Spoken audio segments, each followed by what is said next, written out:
And now, I said, let me show in a figure how far our nature is enlightened or unenlightened. Behold, human beings living in an underground den, which has a mouth open towards the light and reaching all along the den. Here they have been from their childhood, and have their legs and necks chained, so that they cannot move and can only see before them, being prevented by the chains from turning round their heads. Above and behind them a fire is blazing at a distance, and between the fire and the prisoners there is a raised way, and you will see, if you look, how a low wall built along the way, like the screen which marionette players have in front of them, over which they show the puppets. I see.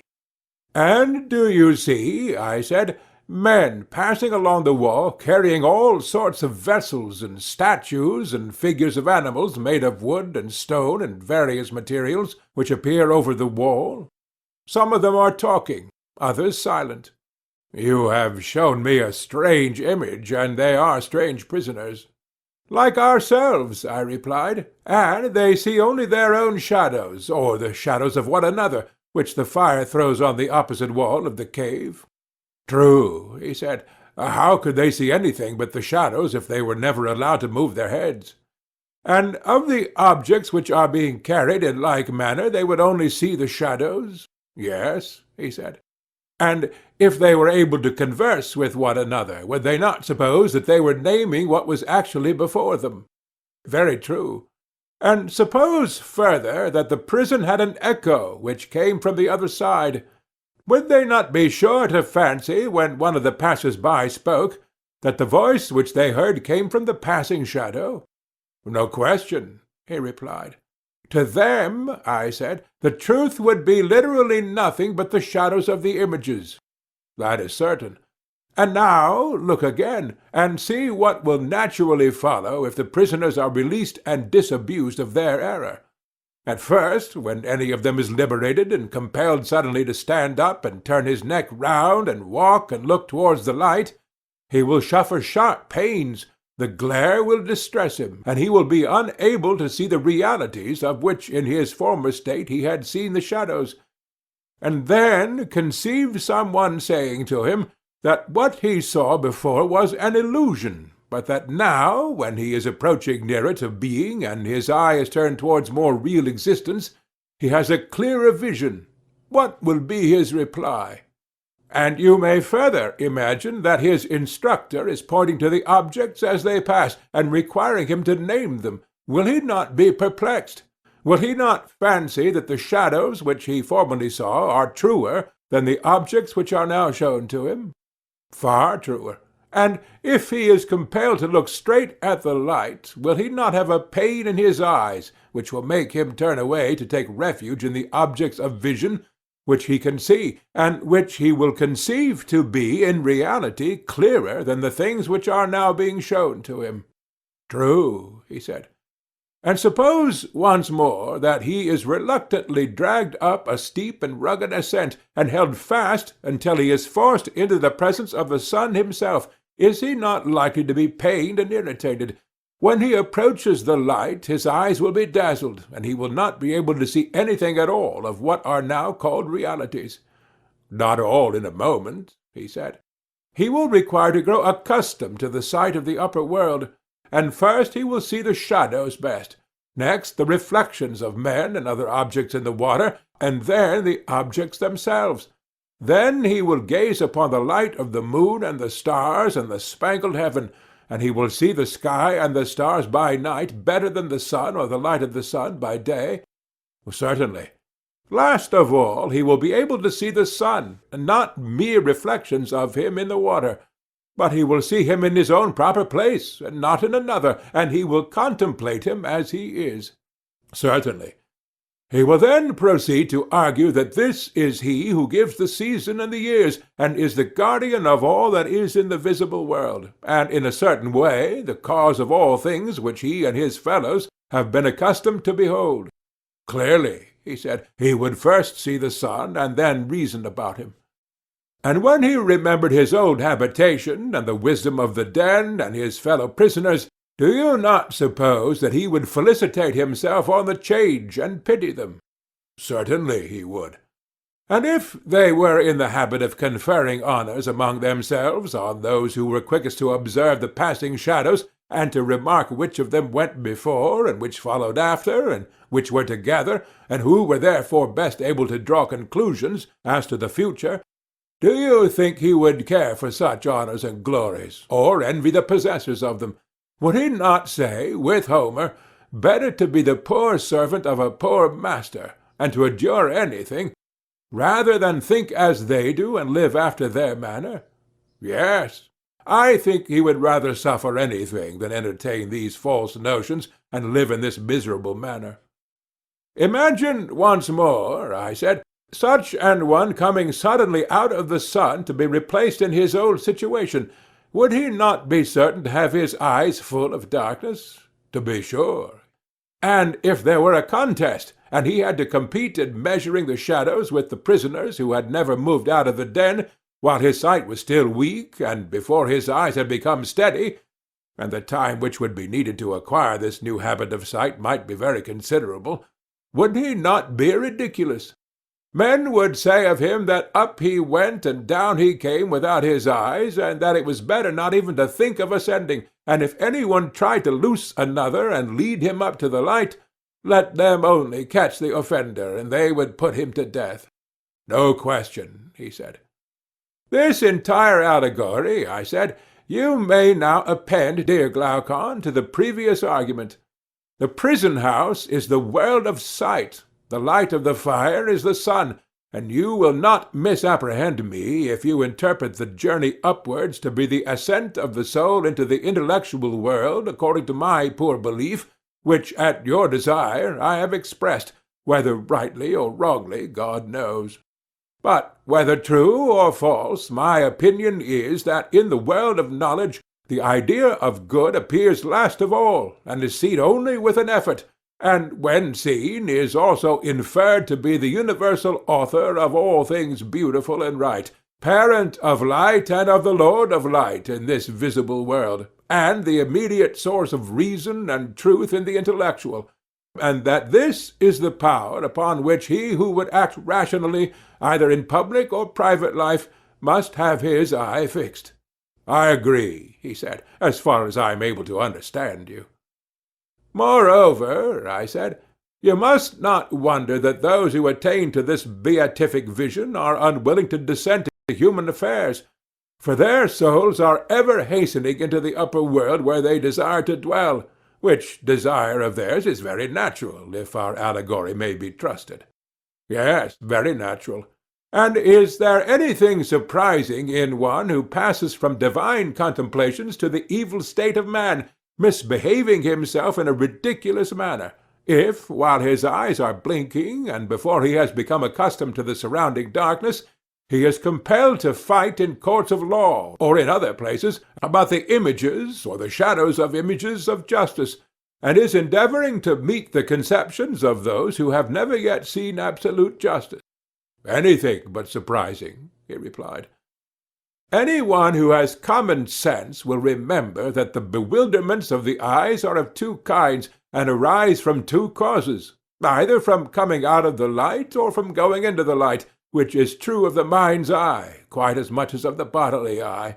And he who remembers this, when he sees any one whose vision is perplexed and weak, will not be too ready to laugh.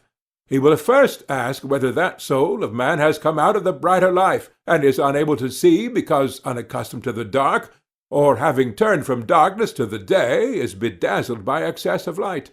And he will count the one happy in his condition and state of being, and he will pity the other.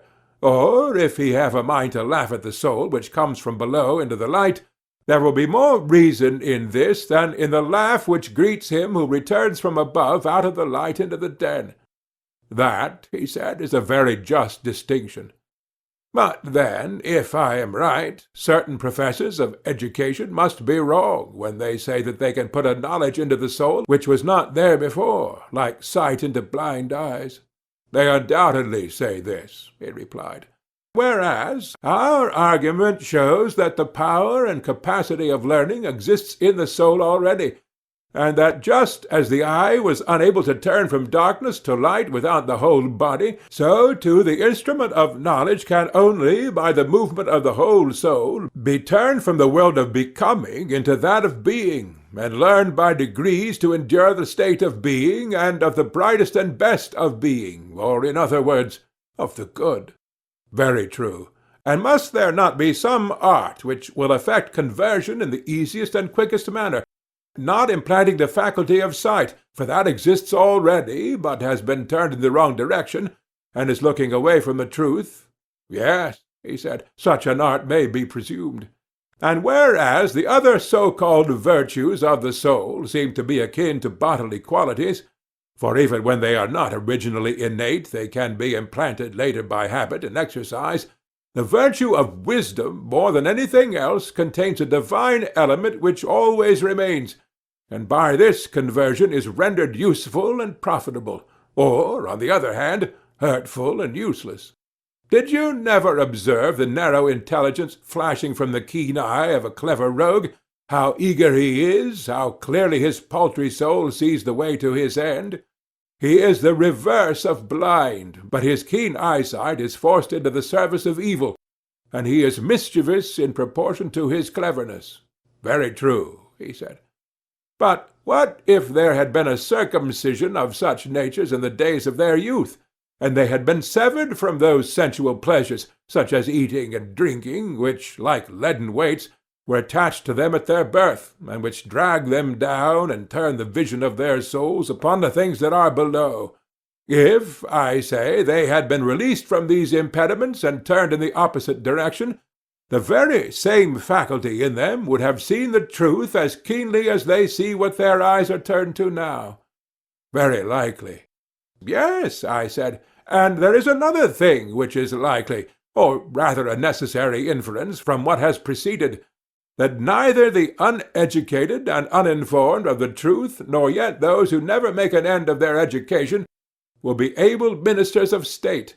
Not the former, because they have no single aim of duty which is the rule of all their actions, private as well as public, nor the latter, because they will not act at all except upon compulsion, fancying that they are already dwelling apart in the islands of the blessed. Very true, he replied. Then, I said, the business of us who are the founders of the state will be to compel the best minds to attain that knowledge which we have already shown to be the greatest of all. They must continue to ascend until they arrive at the good, but when they have ascended and seen enough, we must not allow them to do as they do now. What do you mean? I mean that they remain in the upper world. But this must not be allowed. They must be made to descend among the prisoners in the den, and partake of their labors and honors, whether they are worth having or not. But is not this unjust? He said. Ought we to give them a worse life when they might have a better?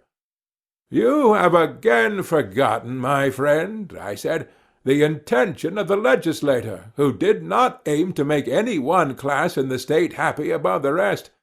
The happiness was to be in the whole state, and he held the citizens together by persuasion and necessity, making them benefactors of the state, and therefore benefactors of one another.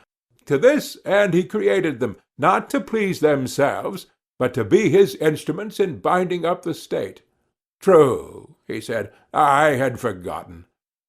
Observe, Glaucon, that there will be no injustice in compelling our philosophers to have a care and providence of others. We shall explain to them that in other states men of their class are not obliged to share in the toils of politics, and this is reasonable, for they grow up at their own sweet will, and the government would rather not have them. Being self-taught, they cannot be expected to show any gratitude for a culture which they have never received. But we have brought you into the world to be rulers of the hive, kings of yourselves and of the other citizens, and have educated you far better and more perfectly than they have been educated, and you are better able to share in the double duty. Wherefore each of you, when his turn comes, must go down to the general underground abode, and get the habit of seeing in the dark. When you have acquired the habit, you will see 10,000 times better than the inhabitants of the den, and you will know what the several images are, and what they represent, because you have seen the beautiful and just and good in their truth. And thus our state, which is also yours, will be a reality, and not a dream only, and will be administered in a spirit unlike that of other states, in which men fight with one another about shadows only, and are distracted in the struggle for power, which in their eyes is a great good. Whereas the truth is that the state in which the rulers are most reluctant to govern is always the best and most quietly governed, and the state in which they are most eager the worst. Quite true, he replied. And will our pupils, when they hear this, refuse to take their turn at the toils of state, when they are allowed to spend the greater part of their time with one another in the heavenly light? Impossible, he answered, for they are just men, and the commands which we impose upon them are just. There can be no doubt that every one of them will take office as a stern necessity, and not after the fashion of our present rulers of state. Yes, my friend, I said, and there lies the point. You must contrive for your future rulers another and a better life than that of a ruler, and then you may have a well-ordered state. For only in the state which offers this will they rule who are truly rich, not in silver and gold, but in virtue and wisdom, which are the true blessings of life. Whereas if they go to the administration of public affairs, poor and hungering after their own private advantage, thinking that hence they are to snatch the chief good, order there can never be, for they will be fighting about office, and the civil and domestic broils which thus arise will be the ruin of the rulers themselves and of the whole state. Most true, he replied. And the only life which looks down upon the life of political ambition is that of true philosophy. Do you know of any other? Indeed, I do not. And those who govern ought not to be lovers of the task, for if they are, there will be rival lovers, and they will fight. No question. Whom then are these whom we shall compel to be guardians?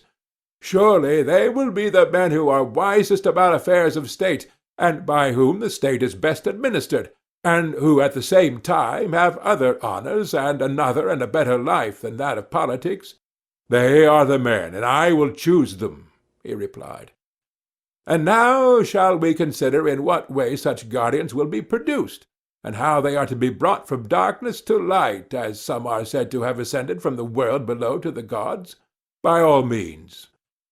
The process, I said, is not the turning over of an oyster shell, an allusion to a game in which two parties fled or pursued according as an oyster shell, which was thrown into the air, fell with the dark or light side uppermost.